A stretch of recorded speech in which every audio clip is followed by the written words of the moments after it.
Author is funded by the Pacific Northwest Writers Association, supporting writers from pen to publication since 1955. To learn more about the PNWA and their yearly conference, please go to pnwa.org.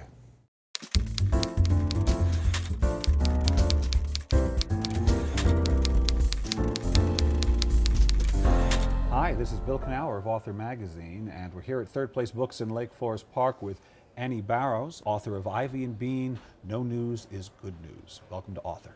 Thank you. So Annie, I know you took a kind of winding path to the career you have now, which is children's book author full time. That's not where it started. No. But you're always around books. Yeah, I've done pretty much everything there is to do with books, except print them. I've never become a printer, but I went to work on an art magazine and learned some rudiments of editing, and then I went into textbook publishing, and then I went into commercial publishing, and I was an editor, and then I thought, what am I doing on this side of the desk? I could be over on the other side of the desk. Were you, it sounds like maybe even as a young girl you loved books, obviously, and stories, but were you writing them at all? Were you one of those? I was very, I approached it very bizarrely. I would read a book when I was a kid. Loved books, read all the time. Oh, I'd read a book and I'd think, this is it. This is the book I want to write. I'm going to write a book just like this. So I would go and try and write another book like the one I had just read, and it would be disappointing. It would be bad. And I would think, oh, well, this means I'm not a writer. So I didn't write when I was a kid. I was always very discouraged about the whole thing. And I thought, well, you know, the writer is this magnificent other that I could never be. But about 15 years of proximity to writers as an editor made me realize that that was not the case. Right. So you went in with that sort of bias, but then you spent all this time, and it bit by bit kind of broke down. Yes. Was it slow, or what, did it like dissolve all at once? I remember being in a meeting with a woman whose name I will never reveal, and listening to her talk and thinking, the only reason that she's a writer and I'm not is that she's willing to say the words, I'm a writer, and I find that too frightening. And then I thought, that is just ridiculous. I can write as well as she can. But you didn't go into children's books right away. You went into adult nonfiction, right. Unless I'm missing something. No, that's exactly what I did, because I was being extremely pragmatic. You had a historical background, right? Well, no, here's the real thing. I thought, okay, I've got to have a job.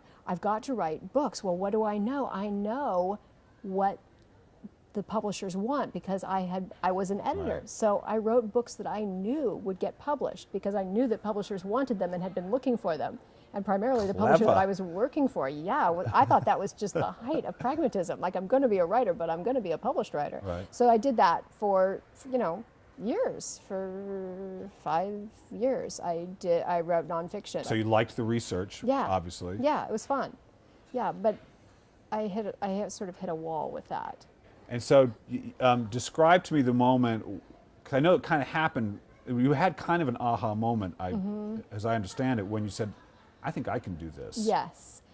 When my daughter was about 6.5, 7 years old, and she ran out of things to read.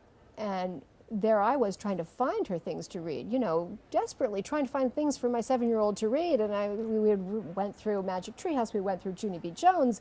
We, went to the library and stood around looking, and we couldn't find anything for the poor kid to read, and I was incensed. I said, by God, somebody ought to write more books for 7-year-old children. And then I thought, oh, wait a second, I can do that.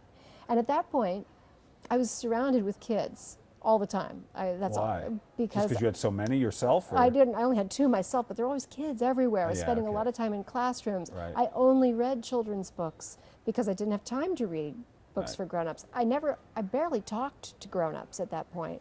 And so I thought, well, this is what I love. I should be doing this. And it just sort of fell out. It was so easy. It was trying to wrap my mind around what a grown-up might desire was almost impossible for me. But to wrap my mind around what a 7-year-old might desire was easy. Why?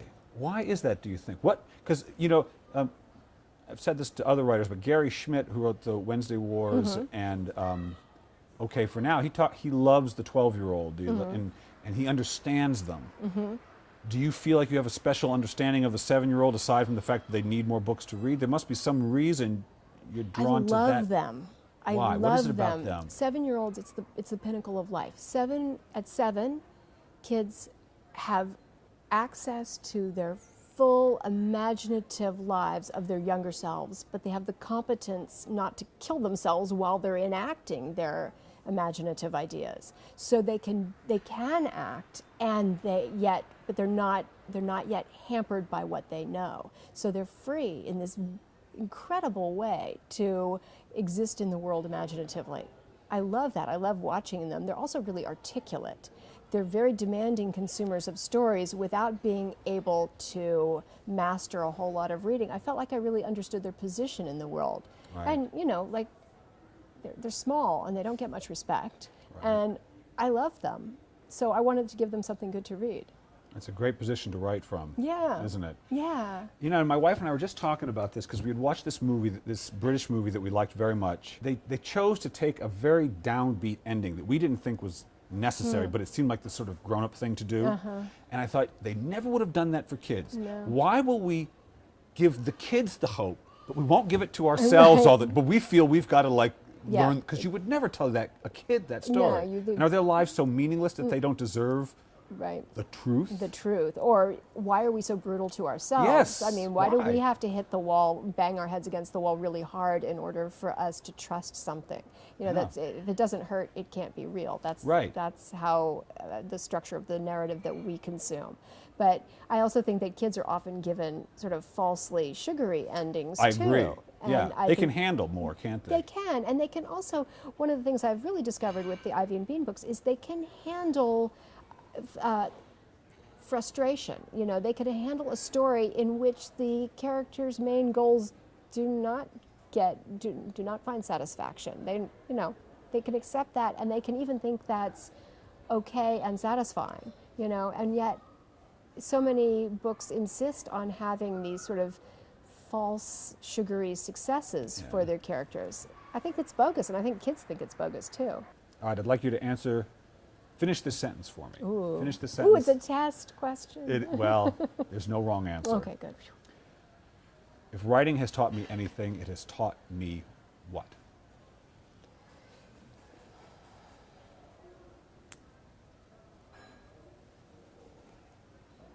There's so many things it's taught me. If writing has taught me anything, it's taught me that there is absolutely no satisfaction like making something where nothing was before. Yeah. And you learn that really from writing. Yeah, you're creating, you're building the whole bird cage from the ground up, and it's... What is that? If someone's never done it before, how would you tell them about it? If they've never really made something like that, how would you describe it to them? That act of... When you see it. When you see it, it's your own mind, your own thoughts, your own... whatever you love, whatever your heart has attached to, it doesn't exist in the world, and then it does. What could be more fabulous and gratifying than that? That making is the most satisfying job I've ever had.